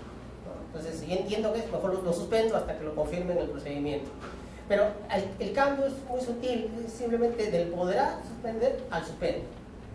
Pero sí tiene un énfasis importante en el caso concreto que se genere el efecto que estamos comentando. Otro de los temas que tiene esta ley es un tema bien interesante que después ha sido equivocadamente recogido en la ley de contrataciones, que es la condena de costas o la sanción por el recurso temerario. ¿Qué cosa es un recurso temerario? Es un recurso que uno sabe que es manifiestamente ilegal, improcedente, indebido, no tiene fundamento, etcétera, va contra los precedentes preexistentes, etcétera, pero el administrador igual lo plantea, pretendiendo dilatar o pretendiendo afectar a un tercero, etcétera. Entonces, la salida que normalmente hay en el derecho comparado para el caso de los recursos temerarios, ese es el nombre como se les llama, es poner una condena económica, una multa, una penalidad económica. Entonces, esta ley por primera vez abre la posibilidad que, ojo, todavía no es que cada día lo pueda hacer, sino mediante el Supremo, PCM va a regular, creo que es PCM, ¿no? Justicia, no recuerdo, creo que es PCM, PCM va a dictar un reglamento para establecer en qué casos y con qué características se va a poder aplicar esto, para frenar recursos temerarios que se puedan presentar, ¿no? Por lo pronto está abierto en trilaterales, ¿no? Eso es lo que dice la ley, la negociación que se hace en todo proyecto de ley. Se identificó que en los trilaterales donde hay un perjudicado al frente, que es alguien que quiere algo y el otro lo niega y cuando él impugna justo para fastidiar al tercero, en esos casos es que se va a plantear la imposibilidad de una condena de costos, tema económico para ellos, ¿no? Si se evidencia la intención de mala fe y sea manifiestamente fundado el recurso. Otra de las figuras que ha sido alterada, aquí creo que sí tiene algunos problemas prácticos que va a tener, es la nulidad de oficio, ¿ya? Yo estoy asumiendo que ustedes ya conocen la figura, voy a mencionar solamente los cambios, ¿no? En la nulidad de oficio se acordaron que había como causal el doble agravio, ¿no? Es decir, la necesidad de que el acto administrativo sea ilegal y además agravie el interés público, ¿no? La lógica que está detrás de eso es decir que la nulidad de oficio es para proteger el interés colectivo, para proteger el interés general, no para proteger el interés individual. Entonces, para proteger el interés individual están los recursos. El administrador perjudicado impugna, ese es su mecanismo. El Estado se protege con la nulidad de oficio, que es la que le corresponde a él aplicar. Entonces, la causal de nulidad del artículo 10 clásico, que es el 202 de siempre, repite la fórmula de que se agrave el interés público. Pero agrega algo que dice si es que se han lesionado derechos fundamentales. Yo en lo particular no estoy de acuerdo con ese cambio. Aparentemente es beneficioso, es, digamos, reconocer los derechos fundamentales, los valores, pero creo que en la práctica puede generarse dos efectos. Uno es que las entidades públicas puedan entender que pueden anular de oficio actos favorables. Alguien tiene un acto favorable, pero en el procedimiento seguido violé un debido proceso o afectó un derecho fundamental, te lo quito entonces. Esta figura no es para actos favorables, es para actos de gravamen. Si hay algo en perjuicio de un administrado y eso es ilegal, agravia el interés público o agravió derechos fundamentales, entonces le retiro el agravio, le retiro el acto en contra que tiene. La nulidad de oficio funciona ahora no solamente para proteger el interés general, sino también para proteger los derechos de los administrados. Entonces, esta figura solamente va a aplicar, o solamente debería aplicar cuando la administración se percate que hubo un acto agraviante del administrado, una negatoria, una nulidad, una carga, y que hubo debido proceso afectado o algún otro derecho fundamental afectado. Entonces, en ese caso. Y el otro problema que creo que puede traer en su aplicación es el que los ciudadanos que se les vence el plazo para impugnar pueden venir ahora a decir, oye, anúlalo de oficio porque violaste un derecho fundamental. Que creo que no es la idea. Esa es mi segunda interpretación que creo que puede generarse en la práctica. Que los ciudadanos creen por vía jurisprudencial va a crear la petición de nulidad. te pido la nulidad, aunque se me venció el plazo, porque tienes todavía la posibilidad de anularlo de oficio. Antes el freno era que yo como administración solo lo puedo anular porque no agrave el interés público. Ahora sí ya estoy con la posibilidad de anularlo cuando entienda que hay un derecho fundamental afectado. Esta reforma ahí no me termina de gustar, porque tiene esos inconvenientes, aunque digamos, tiene el ropaje de un argumento constitucional de por medio. El otro cambio que ha habido en la nulidad de oficio ha sido la extensión de los plazos. Ya se debe haber percatado, ¿no? Es decir, antes era 1 año desde la fecha que quedó consentido el acto para anular la nulidad administrativa, ahora son 2 años desde que quedó consentido el acto. Se ha extendido el plazo. El año era muy corto, esto afecta obviamente a la seguridad jurídica, pero por un respeto de la legalidad se ha ampliado. Y además, la nulidad en sede judicial, o sea, la nulidad provocada a través del proceso de lesividad, es de 2 años, era 2 años, ahora se convierte en 3. Con lo cual, si sumamos, tenemos 5 años de inestabilidad de los actos administrativos, ¿no? Pero es el esquema que se ha optado para tratar de contemporizar con el tema del principio de legalidad. Entonces, se ha extendido el plazo. Y lo que sí hay, algo que se había incorporado por vía jurisprudencial. El Tribunal Constitucional había hecho varias sentencias y la Corte Suprema también que la nulidad de oficio tenía que darse derecho de defensa al administrado antes. La nulidad de oficio unilateral, sin audita paz, sin escuchar a nadie, no procede. Tiene que darse derecho de descargo al administrado que va a verse afectado por esa nulidad. ¿Ya? Aquí solamente les dejo la pregunta, ¿esto va a aplicar a la nulidad de contratos o no? No sé. Estudien en su momento, véanlo, porque por lo menos en la ley de contrataciones se ha agregado este tipo de derecho de defensa para uno de los supuestos de nulidad, no para todos. Ya después revisen ustedes parte de otra charla. Pero en la ley de contrataciones, en uno de los casos se ha dicho que cuando se va a declarar nulidad hay derecho de defensa en un caso. Me parece que debe ser en todos, pero se ha reconocido solamente en uno. Revocación. ¿Se acuerdan la figura de la revocación? Que es la figura por la cual uno es la nulidad de oficio por un tema de legalidad y la revocación es por un tema de oportunidad. Oportunidad, aumento y conveniencia. A ver, acá se ha creado una nueva figura que no es propiamente revocación, no es la figura estricta, académica, teórica de la revocación, que se funda en un cambio de criterio, un cambio de oportunidad o una apreciación distinta de los hechos. Aquí se ha agregado un supuesto en el cual dice que las entidades, cuando ya se venció el plazo de la nulidad, ¿no? Si es que encuentran que existe un acto administrativo que está agraviando a un administrado, cuyo plazo ya venció para anularlo, y se está legalmente reconociendo una situación a favor del administrado y no se está perjudicando a nadie, se puede revocar. Entonces, la revocación es cuando encuentren actos que sean contrarios al ordenamiento jurídico, si ustedes se dan cuenta es ilegalidad. Lo que está ahí es una ilegalidad extendida, digamos. Si la administración encuentra un acto ilegal que perjudicó a un administrado y la administración lo reconoce y eso no perjudica a nadie, lo puede anular, lo puede dejar sin efecto, lo puede revocar, perdón, aún fuera el plazo de vencimiento de la nulidad de oficio que está en el supuesto anterior, ¿no? Esta es una extensión de la nulidad para reconocer situaciones jurídicas injustas, ¿no? ¿Alguna pregunta ahí? ¿Sí, no? ¿De qué? ¿De cuál? ¿De esto?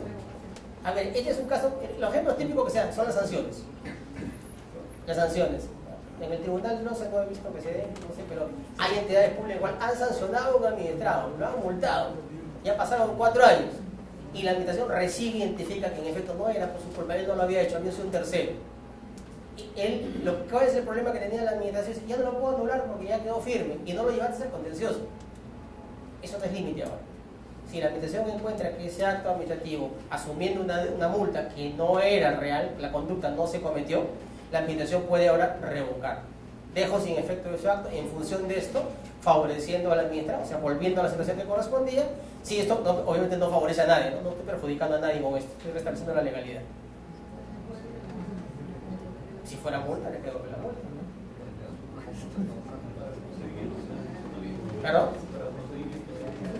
La norma entra en vigencia desde el 8 de enero, ¿no? Ya está vigente. Ya está vigente. Sí. Acá ya lo veo. pregunta? Entonces, el otro, este me preocupa, no sé. Este señor, otro de los temas que se está desarrollando, o sea, que se ha incorporado en la ley, es simplificación administrativa. ¿Ya? Y el ámbito de simplificación administrativa, gracias, excede lo que es esta ley, ¿no? Si ustedes se acordarán, Jorge lo dijo al inicio, hay una serie de decretos legislativos que han salido bajo el argumento de simplificación administrativa en varios sectores, y algunas que son específicos derogando exigencias de muchos trámites, procedimientos, etc. Entonces, esos están vigentes y han atacado diversos fenómenos de simplificación. Esta norma lo que trae son reglas generales de simplificación, adicionales a las que habían antes. No atacan un sector determinado, sino son reglas comunes para simplificar. Transversal. En la lógica de esta ley es transversal y obligatoria y vinculante para todos.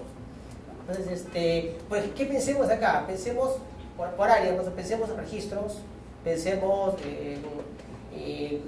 autorizaciones que podamos emitir, registros en árbitros, registros de centros arbitrales, registros de secretarios arbitrales, RNP. Pensemos en esos temas que son, digamos, relaciones con los ciudadanos y que, digamos, son exigencias, formalidades, etc. Pensemos en esos escenarios. ¿Cuáles son las reglas que se han establecido que pueden ser útiles para su labor? A ver, las primeras dos son generales. O sea, el primero es que estas normas son para todas las entidades. De rey a paja, todo va a ser entregar. No hay posibilidad de decir, no, a mí no me ataca o no me alcanza por tal cosa. Estás en la norma porque alcanza a todos. Segundo, hay una novedad que se ha incorporado facultando a PCM, la Presidencia del Consejo de Ministros, a crear lo que ahora se conocen o se van a conocer como procedimientos estandarizados. O sea, aquí llamamos procedimientos estandarizados.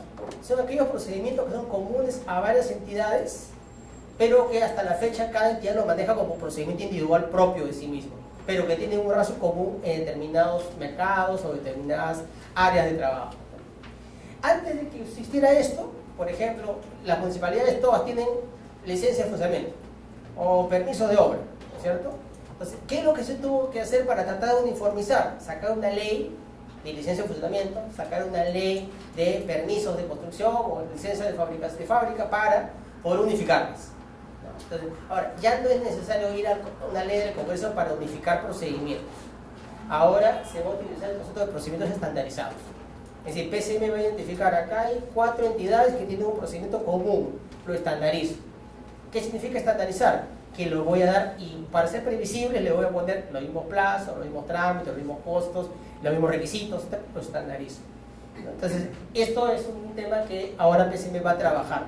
No necesita estar en todas las entidades. Puede ser que el Estado diga, mira, yo quiero unificar todos los trámites que están vinculados a el ingreso de las empresas al mercado y comenzar a estandarizar.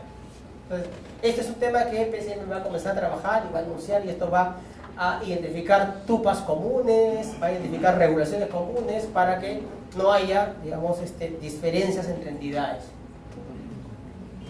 Otro de los temas que ya ustedes lo han visto probablemente en la ley de contrataciones porque es un reflejo de lo que es RNP, es este tema de los títulos habilitantes. ¿Ya? Todos los que estemos acá, la mayoría por lo menos tenemos licencia de conducir, ¿no? Entonces, ¿qué lógica tiene que la licencia de conducir tengamos que estar renovándola cada año, cumpleaños, cada 2 años, cada 3 años? ¿Por qué? Hay registro, licencia de construcción que tendría que estar renovando con plazo de vencimiento que le pone la municipalidad cada vez que hay que regresar a hacer el mismo trámite otra vez. Entonces, la idea es, hasta ahora, la idea que había era que cada título habilitante, o sea, cada registro, cada licencia, cada tiene un plazo. Parecía como que estaba asociado el título habilitante a la naturaleza obligatoria de tener un plazo. Ahora la regla se invierte. Todo título habilitante, o sea, todo acto administrativo que a un ciudadano le faculta hacer una actividad es permanente. No se renueva, es vigente. ¿Qué es lo que va a haber a cambio de eso? Una fiscalización de las entidades. O sea, la fiscalización de las entidades, justo aparte que comentaba Jorge, es lo que se ha potenciado es la capacidad de fiscalizar las entidades. Es fiscalicemos. Si es que esta empresa ya cambió sus condiciones y no me informó, lo sancionaré, afectaré sus derechos, etc. Pero el título es permanente. Ya no tengo que estar renovando cada 6 meses, cada año, cada 2 años, cada 3 años. Mi título es habilitante, me habilita y ya tengo el derecho a realizar esta actividad. Salvo que una ley especial disponga un plazo determinado de vigencia.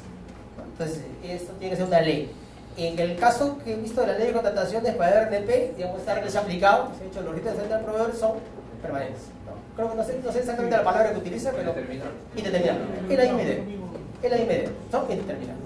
¿No? Entonces, ¿qué se busca con eso? Para en términos concretos, es que la administración tenga, digamos, más personal, más tiempo dedicado a fiscalizar que a poner requisitos de ingreso a las actividades económicas. ¿No? Se cumple el requisito económico, ingresa, te fiscalizo y te sanciono y te saco después, pero la idea es evitar barreras económicas o barreras de acceso a determinado mercado. ¿No? Entonces, esto es una novedad. Otra novedad es que, por ejemplo, cuando una entidad para emitir un título habilitante nos pide certificados o documentos o actos administrativos de otras entidades,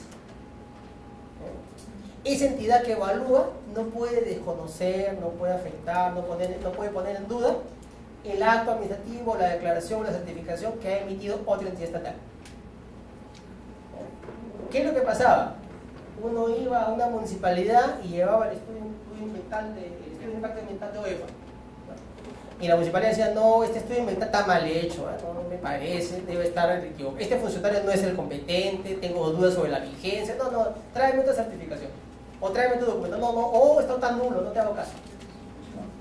Eso no puede pasar. ¿No? Si ustedes tienen que revisar un documento y viene un documento de Provías o viene MTC, bueno, es de MTC, es de Provías. Si alguien le pone en duda, tiene que ir a buscar a Provías y decir, oye, esto es verdad, esto es, te han falsificado, sí, denunciamos a todos si quieren. Pero no se puede dudar de los documentos ya emitidos por otras entidades. ¿No? Esa justamente es la regla. No se puede cuestionar la validez con el administrado. Aquí hay un tema que también hay que interpretarlo bien. No es que no se pueda poner en duda la validez por per se.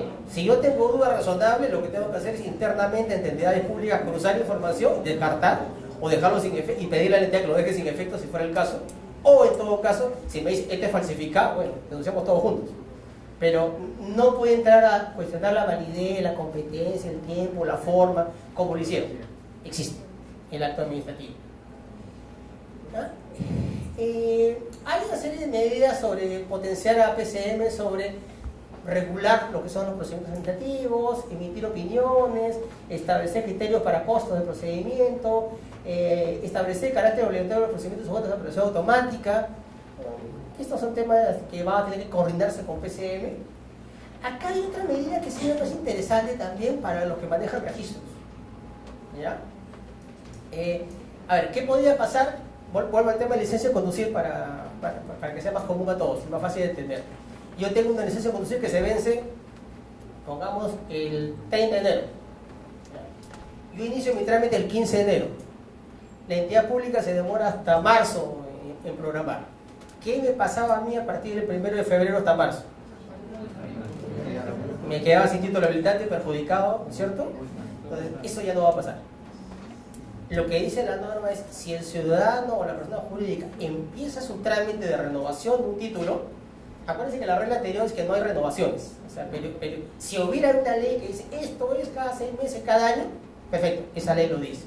Pero si yo inicio mi trámite de renovación dentro del plazo, y la administración, para evaluar el tema, se toma su tiempo debido, sus 30 días, sus 60 días, yo no me puedo quedar sin título habilitante en el medio. O sea, no va a haber vacío, no va a haber, digamos, perjuicio en el tema. Si la administración toma más tiempo, tomará más tiempo, pero ya está automáticamente prorrogado mi título hasta que la administración resuelva. Si la administración resuelve en contra, a partir de ahí dejaré de tener mi título y estaré perseguido seguramente. Y si sale a favor, habrá continuidad. Entonces no habrá perjuicio de esos tiempos muertos que a veces perjudicaban a los administrados. Es lo que se evita ahora con esta regla de tránsito para títulos habilitantes. En el tema de silencio administrativo, una consulta. sí, claro. ¿Y cómo se prevé el hecho de que se mantengan las condiciones que le otorgó, en este caso, la inscripción? ¿En qué caso? En el caso, por ejemplo, usted mencionó un tema de RNP, en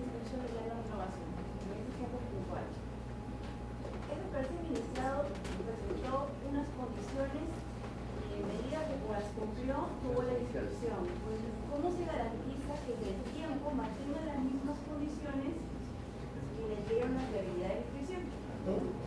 A ver, tiene varios mecanismos. Puede ser, el gran mecanismo puede ser la fiscalización. Yo voy a hacer mi muestra selectiva, voy a decir, yo quiero verificar que estas empresas o esta empresa pública mantengan las condiciones. Demuestra. No afecta el título habilitante, sigue el título habilitante teniendo. Demuéstrame que cumple con...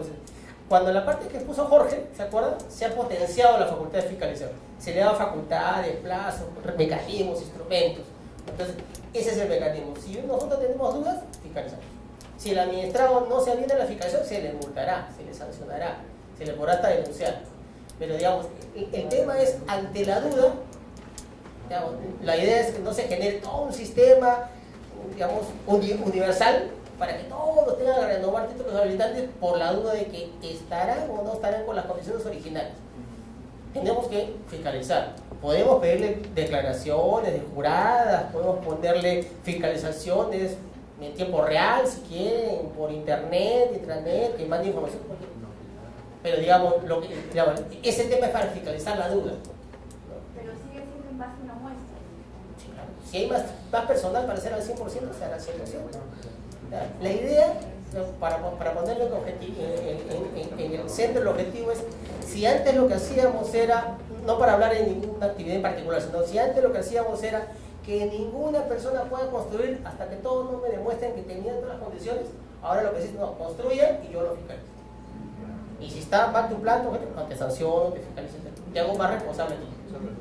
La idea es menos barreras de acceso a los mercados. Por ejemplo, consulta, por ejemplo, lo que pasa en el ONP, a un administrador le dan tiene una capacidad de 1 millón de soles, pero le dice acá a 2 o 3 años, dice, uy, yo puedo tener más millones de soles en mi capacidad, entonces yo puedo ir como administrador de la ONP, ¿sabes qué? Dame más capacidad porque yo tengo más documentación que prueba que puedo tener más capacidad de contratación. Eso también... Claro. Eso se mejora de él. Si él no lo plantea, seguirá con su capacidad antigua y se extinguirá, porque mientras más contratos tenga, el sistema va a detectar y se va a quedar sin capacidad. Ya eso es obligación. Eso es velar por su interés propio. Él velará por su interés propio, ¿no? Entonces, si hay dudas, tenemos que todos los instrumentos para fiscalizar ahora.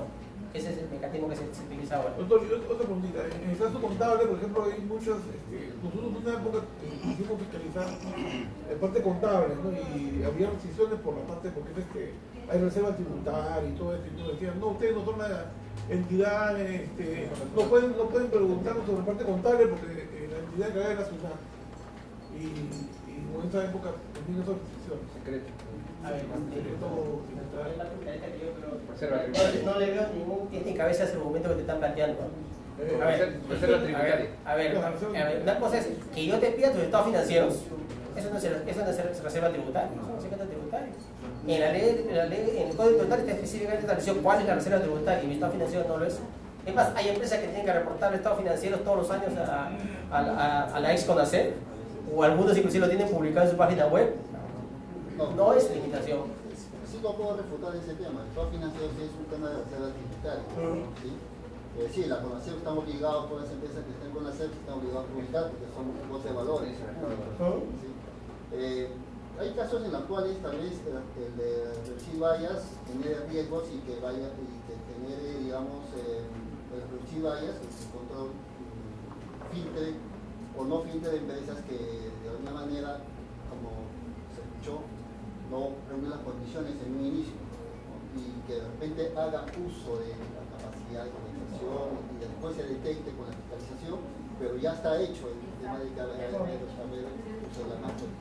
Digamos, revertir eso, ese es el riesgo que de repente genere de reducir vallas. Por eso está, digamos, el equilibrio de que no se filtren empresas que haciendo uso o abuso de esa reducción de vallas, digamos, haga, digamos, dan licitaciones en las cuales pues es difícil revertir porque es un contrato firmado.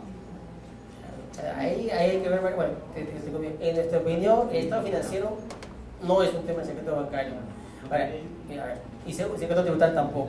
Ahora, segundo tema, la información que ustedes reciben, y eso además tiene sentencia del Tribunal Constitucional, tiene protección. Es decir, cualquiera no puede decir, a ver, dame el estado financiero de la empresa tal, eso no puede hacer. ustedes están sujetos a mantener la reserva también de la información.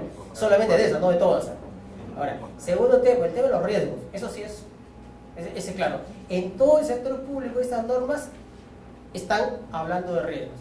Pero la línea en general de la reforma ha sido simplificar, permitir accesos y si hay esos riesgos, asumirlos razonablemente, pero ponderarlos con la fiscalización posterior.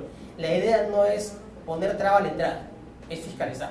O sea, hay que organizar, en realidad hay que organizarnos para ahora fiscalizar más, pedir más información y tener instrumentos de fiscalización, que es lo que necesitamos para estos administrados. Entre que una empresa entre al mercado con estos requisitos y eventualmente postule, gane una licitación, tiene que obtener fianza, tiene una serie de temas. Entonces, el riesgo creo que tiene otros mecanismos por los cuales se puede ir controlando. La idea es que no sea, digamos, un filtro global para todos, sino para los que realmente tengan el problema y el nivel de detección. Hay que mejorar el nivel de detección. ¿No? Ese es el sí. Lo que nos preocupa a nosotros como actividad RNT es básicamente el riesgo. Digamos, hay empresas que pueden aumentar su capacidad máxima aprovechando que esto es automático. Digamos, los trámites son automáticos. Tengo entendido que la inscripción es automática. Y por un tiempo indeterminado. A ver, salvo que se vea. A ver, no hemos hecho el trasvase de la ley de contrataciones a la exposición de la ley de procedimiento administrativo. Acá estamos explicando la ley de procedimiento. Que yo recuerde, me puedo equivocar, pero que yo recuerde en la ley de contrataciones que salió el sábado, me ha pasado algo, no he leído nada que diga que el RTP es automático. He leído que es de vigencia indefinida y que está sujeto a los principios de la ley de procedimiento. Ahora, no es que sea automático. Ahora, yo creo que hay ciertos niveles que podrían ser automáticos, pero si es un tema de diseño institucional, no he visto que haya una declaración general de automaticidad. Sí, tiene los condiciones determinadas. Sí, ahí no creo que eso sea, en algunos niveles puede ser, pero no creo que pueda ser extendido todo. Ok, medida de simplificación, silencio administrativo. Silencio administrativo, bueno, aquí en realidad es un tema de diseño. Lo que estaba en la ley de procedimiento administrativo estaba por fuera, ahora está nuevamente incorporado en la ley de procedimiento nuevamente. Esto es el cuadro de cómo han quedado las reglas de silencio administrativo ahora con respecto a lo que había antes. ¿Ya? Yo en lo personal no veo mayor cambio, salvo un temita muy particular que en verdad es una precisión a lo que ya estaba en la ley pero que no se entendía bien, que es este de acá, el silencio positivo, este segundo supuesto de silencio positivo, ¿ya? Que es el caso del doble negativo. ¿Ya? ¿Qué le llamamos al doble negativo?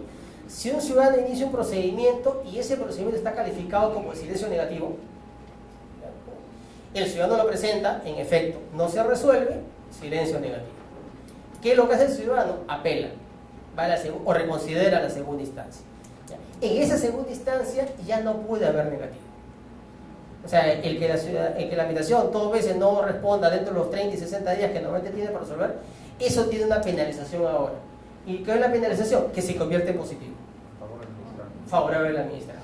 ¿No? Entonces, los recursos presentados por el ciudadano, cuando yo presento una apelación o presento una reconsideración cuando una denegatoria por silencio administrativo, destinada a cuestionar la desestimación de una solicitud cuando el particular ha optado por la aplicación del silencio negativo. Esto en verdad estaba de la norma anterior, pero no se entendía mucho, ni se entendía, ni se aplicaba por las entidades. Entonces, se ha redactado de otra manera para dejarlo más claro, digamos. Pero es la condena para el doble negativo, pasa a ser positivo. Y entre los positivos se han agregado los procedimientos de promoción de inversión privada, que tampoco no tiene mucho valor tampoco, porque aquí no aplicaban silencio, pero lo han querido agregar para tener claro que todo lo que es concesiones, APPs, iniciativas privadas, no hay silencio negativo, tampoco es positivo. ¿No? Entonces, ¿verdad? No hay silencio, hay resolución expresa siempre. ¿No? ¿Desde cuándo se aplica el silencio administrativo positivo? Y ahí sí vamos a compartir un problema, ¿ya? Porque la ley tiene una contradicción. El decreto legislativo, perdón, le echo la culpa por el entero Consejo Ministro. Total. Para ponerlo en claro, el silencio administrativo se aplica vencido los 30 días de no resolución como regla general, ¿no es cierto? No resuelvo, aplico silencio positivo. Había una discusión en el Consejo de Ministros sobre para que el silencio administrativo ocurra, habría que sumarle o no los 5 días de notificación. ¿Ya? Entonces, con lo cual, algunos sostenían que tenía que haber 35 días, o sea, 30 para resolver y 5 para notificar, y al 36 recién producía el silencio administrativo. Y habían otros que sostenían que era el día 30, vencía el plazo, y el 31 ya había silencio positivo. ¿Ya? Pues bien, la norma salió contradictoria, tiene 2 artículos distintos, contradictorios totalmente. ¿Ya? Un artículo que es el 188 dice: queda automáticamente aprobado los términos que fueron solicitados y transcurrido el plazo establecido o máximo al que se le adicionará, aquí viene los 35, al que se adicionará el plazo máximo señalado en el numeral tal, la entidad no hubiera notificado el pronunciamiento. Aquí le agregan que los 5 días. O sea, para el artículo 188 son los 35, o sea, los 36.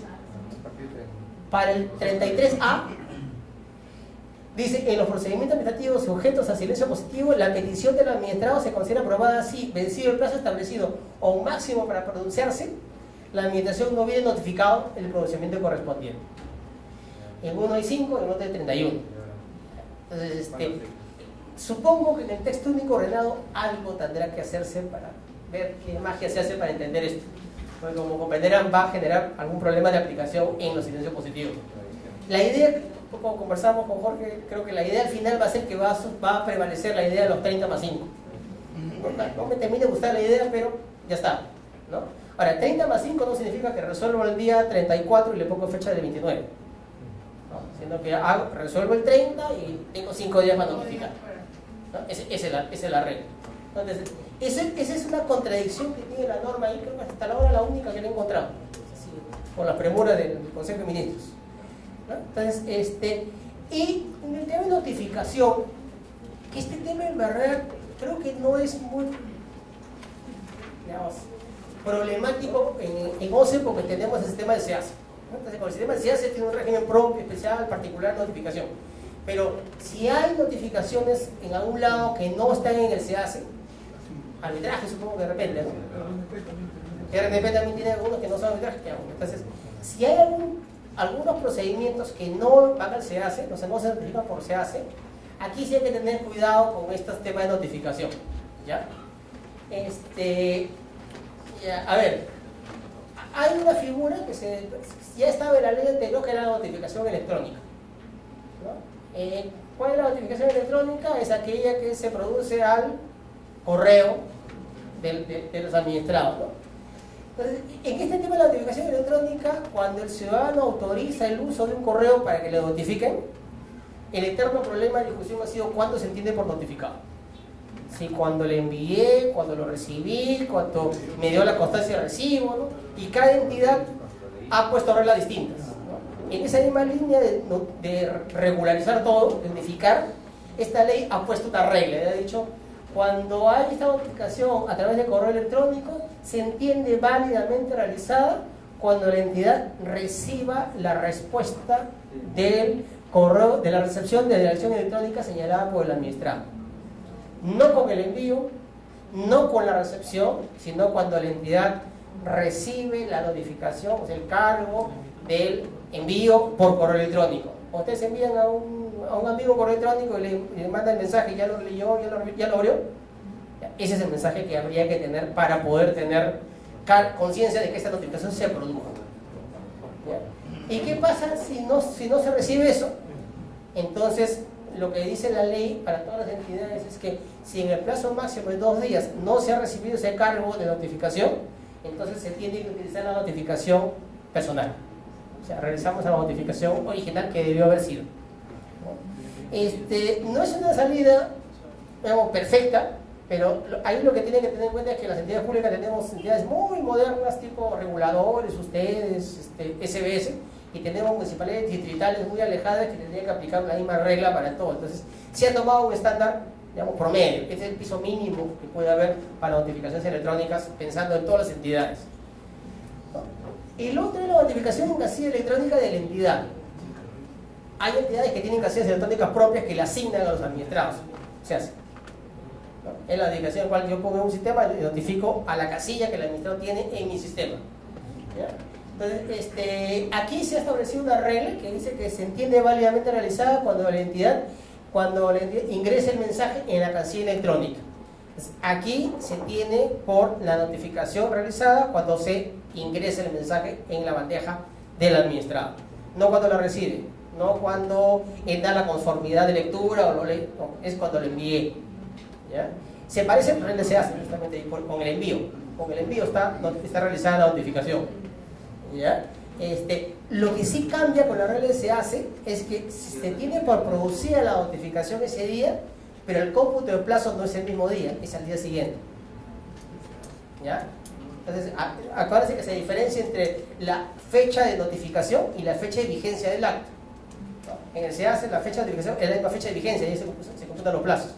Aquí, digamos, se diferencian los dos momentos para notificación en casilla electrónica y la entidad. Pero repito, esto es aplicable para aquellas notificaciones que no son SEACE. SEACE tiene su regla especial, está regulado ya en el sistema propio. Ahora, esto sí va a ser común para todos, ¿ya? Y ahí sí les adelanto que así tengan mucho cuidado con esto, porque aquí sí va a haber varios problemas operativos. La primera es, ¿cuándo notifico válidamente? ¿Ah? ¿Perdón? Un día hábil, ¿no es cierto? Hasta ahora se tenía únicamente el tema del día hábil, ¿ya? Ahora se va a tener en cuenta un elemento adicional, hora hábil. Hora hábil. Notificación 11 de la noche, 10 de la noche, ¿no? Vale. La pregunta que me han hecho algunas personas es, ¿y qué cosa es la hora hábil? ¿La hora hábil de la entidad a la cual notifico? No. La hora hábil de la entidad que notifica. ¿Cuál es la hora hábil de OCE? Es el hora hábil en el cual puede notificar. ¿Ya? Así como cuando nosotros venimos a dejar un documento y nos dicen, no, ya cerró la ventanilla, esta es la regla también para notificar a los administrados, dentro de las horas hábiles. ¿Ya? ¿Ya? Ahora,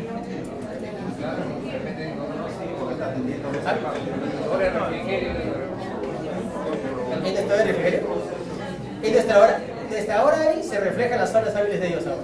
Estaba leyendo en la ley de administración, digo que las entidades también puedan regular las horas ¿no? Para poder extender en sí. Claro, ahora, ojo, lo que tú dices es correcto, las entidades públicas pueden extender. Si el OCE decide que su notificación de horas hábiles para recibir va a ser hasta las 8 de la noche, puede notificar también hasta las 8 de la noche. O sea, si ustedes pueden hacer una relación paritaria, si ustedes pueden recibir, también pueden dar. Si no pueden notificar, tampoco pueden recibir. Esa es la regla. Entonces, ahora, ¿cuál es la consecuencia? Porque, a ver, acá hay unas dudas, ¿ya? Y eso no está en la ley, eso va a ser un tema práctico. ¿Sí? ¿Y qué pasa si notifico de todas maneras pues 10 de la noche? ¿Ya? Algunos dicen que esa notificación está mal efectuada y hay que volverla a hacer. Algunos dicen eso.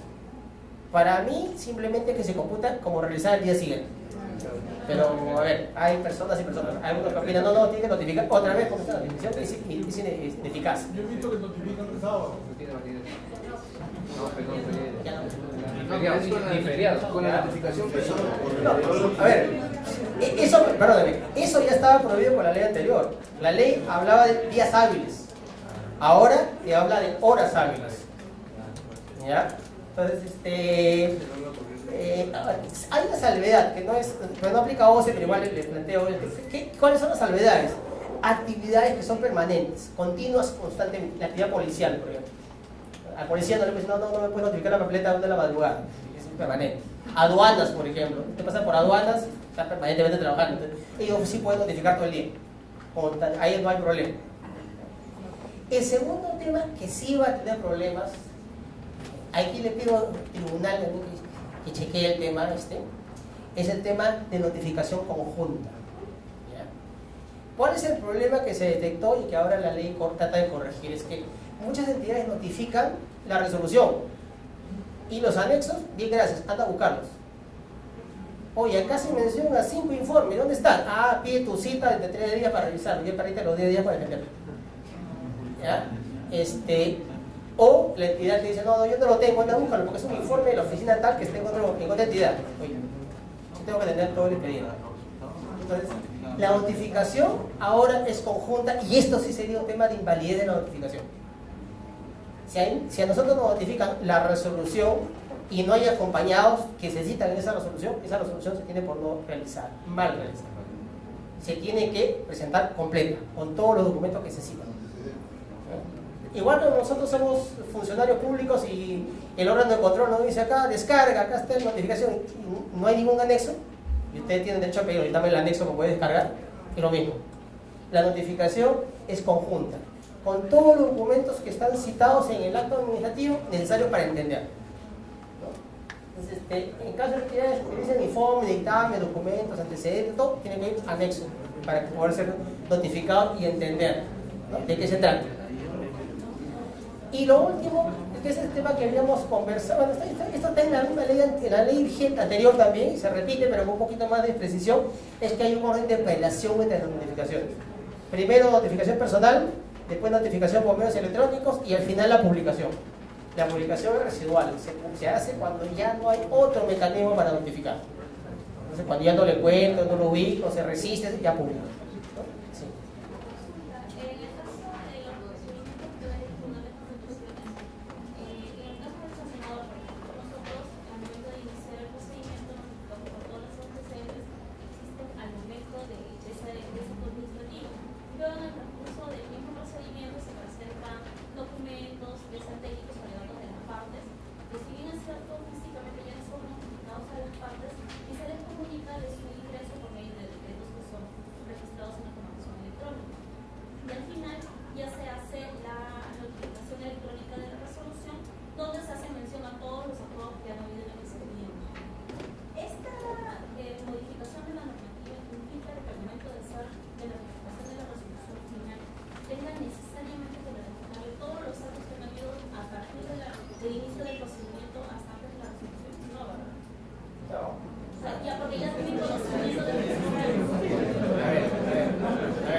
Particular de cada caso, pero a ver, te lo planteo de esta manera.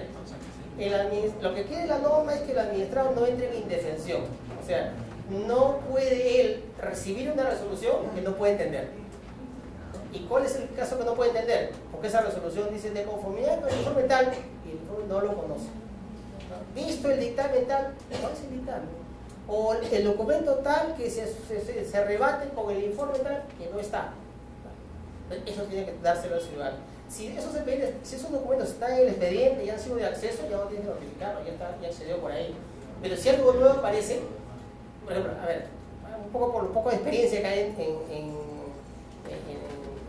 sancionar, no tanto, pero en Buenas Pro, por ejemplo, en Buenas Pro, que hubo una alegación sobre un tema de medicamentos, y al final lo determinante fue un informe de IGEMIL.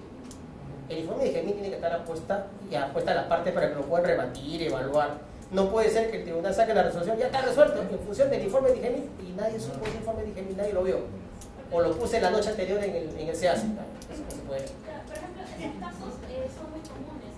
Justo un día hábil antes de que se pueda emitir la resolución, la entidad remite el informe, si bien aparece inmediatamente la información del electrónico, en principio los administrados pueden tomar conocimiento de eso, o sea, de su existencia, pero no de su contenido. Pero nosotros por los casos perentorios tenemos que resolver. En esos casos sí tendríamos que avisar ese informe técnico en la resolución. Sí, es más, a ver, ya eso tenía hay un tema que Jorge puso, pero si fuera un sancionador, ese informe tendría que ser materia de posibilidad de descargo del administrado. O sea, si fuera un sancionador en Buena Pro, él tiene que saber de qué se trata el informe para poder rebatirlo, alegarlo, etc. Ahora, hay que tener cuidado ahí, porque lo que se quiere es obviamente evitar la indefensión y que la información esté abierta a todos. Y la notificación no sea saber simplemente qué dijo la autoridad, sino el por qué lo dijo y en fundamento de qué. Entonces, la idea es tratar de darle al ciudadano la posibilidad de la información a tiempo. ¿Cuál es el efecto de la notificación de un acto que no contiene el informe, el dictamen? ¿Es válida la notificación? La nulidad de la resolución. O sea, la consecuencia, la notificación no sería válida y la resolución que se emita con ese servicio es nula con ese efecto. Una consulta, en el tribunal normalmente presentan papeles, incluso las apelaciones hasta el mismo día. Por eso es que las resoluciones de las apelaciones salen pues 7, 8, 9, 10 de la noche. Entonces, esto es incompatible porque, o sea, si nosotros tuviéramos que subir la hora para poder colgar, o sea, no se está mirando en esa situación específica que tenemos en el tribunal. ¿Cuál? O sea, nosotros tenemos el plazo último el 10 de febrero. Y el 10 de febrero presentan papeles en ese mismo día. Entonces lo presentan a las 4 de la tarde. Mientras que lo procesan, lo discuten, porque a veces ese papel te hace cambiar el sentido de la apelación. Y entonces la cuelgan a las 10 de la noche. Y en esto estaría como que no, porque no estaría en hora. Pues, ¿no? A ver, hay dos temas. Uno es, si uno recibe un documento que es fundamental y es base, define el tema, las partes tienen que conocerlo. Entonces, ahí lo que tiene que notificar a la otra parte para que tenga posibilidad de analizarlo y finalmente resolverlo. Ahora, el plazo, de acuerdo, hasta donde recuerdo el procedimiento de buena prueba, sobre todo, no es que tenga un plazo límite, sino es que el propio tribunal se define su plazo a partir de declarar expedito. Entonces, y no es la primera vez que yo he visto que cuando declara expedito, después deja sin efecto el expedito porque algo es importante o el tribunal ha analizado que necesita revisar algo más y deja sin efecto el expedito y lo vuelve a publicar. Si hay algo importante, mi recomendación es que cumpla con el debido proceso para evitar que tenga nulidades posteriores. Yo he tenido casos ahí que se han declarado varias veces y se han dejado sin efecto varias veces. Esos son casos sumamente y particularmente excepcionales. Sí, Tengo varios. Casos de apelación que son los más cortitos, 15 días hábiles desde que el expediente pasa a sala. Y ese plazo 15 días hábiles es estricto, no se puede ampliar. Al 15º día, sí o sí tengo que declarar el expediente. Y en 5 días hábiles, sí o sí tengo que emitir la resolución. Así ocurre en eso, como lo mencionaba la doctora. Pero digamos, acá tienes un elemento de juicio que es válido. Si tú tienes un elemento de juicio relevante en la última hora que va a cambiar el sentido, tienes que dejar sin efecto el expedito, volver a notificar a las partes y resolver.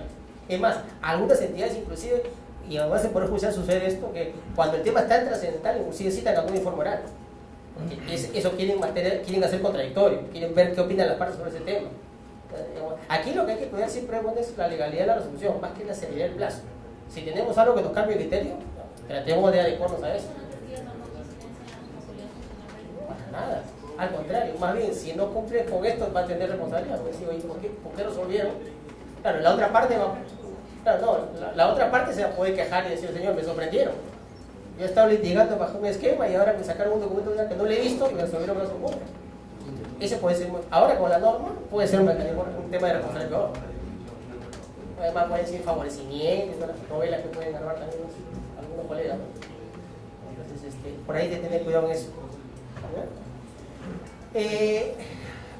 A ver, ¿alguna pregunta? Creo que ya los preocupé bastante con estamos conversando. ¿Alguna pregunta, comentario, duda? ¿Algún tema que no hayamos llegado a completar en la charla? Porque nos han faltado varios temas. ¿Ah? Sí. La PPT. Sí. Si quieren apagamos la luz porque pregunten en silencio. Sin dar la cara. ¿La diapositiva? Sí, a ver. La diapositiva. ¿Ah? La diapositiva, me la han pasado. Claro, no hay problema. Vamos a poner en YouTube la presentación de los... No dice que propaganda el estudio, después salen hablando por ahí cosas falsas. Ok, la presentación la dejamos ahí para que lo puedan revisar. ¿Ya? Sí, gracias. ¿Algo más?